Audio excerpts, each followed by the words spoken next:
Forget green yards. I mean, many of us have scorched yellow grass now and maybe trees with brown leaves. Have no fear, though. We get expert advice from horticulturist Patrick Dickinson from Rooted in Nursery and Garden Center in Prosper. Always good to see you. I wouldn't even show you pictures of my yard right now. It just looks awful. We're on I think Evan said day 22 of triple digits. And I don't know if you saw the 7-day forecast, Patrick, but it doesn't look much better. And that's why we like to tell people we just need to coast at the moment. So don't stress out about a lot of yellow leaves or bleaching on leaves. That is a plant's heat response to the heat. It doesn't mean they're dying. It just means they're stressed a little bit, but I'm a little stressed in the heat too. I get it. Okay, so how do I know when or if I need to do something? Well, I would keep a close eye on things, meaning you've got to be involved. You know, you've got to be present to look to see if there is a problem. I say this over and over again, moisture meter, moisture meter, moisture meter. This is your eyes in the soil to find out if you need to water. A plant responding to the heat, like you see the burning and the bleaching of the leaves, does not mean it needs water. That's just a response to the heat. There can still be moisture in the ground.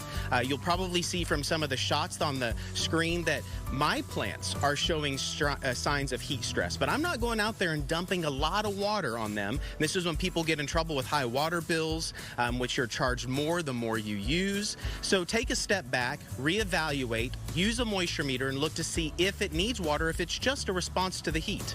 How much is a moisture meter?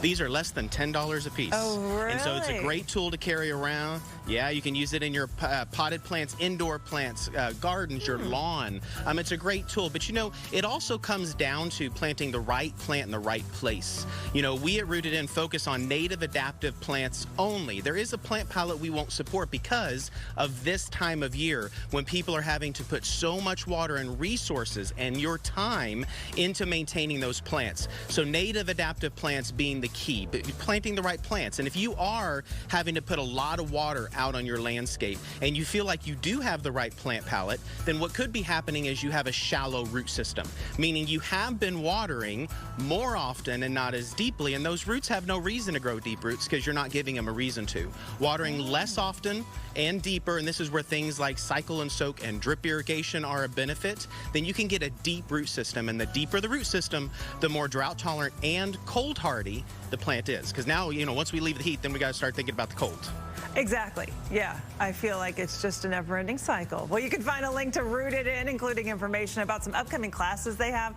There's one on rainwater harvesting coming up that looked interesting. We have a link with all the details at fox4news.com. Thank you so much yet again. Appreciate it. Thank you.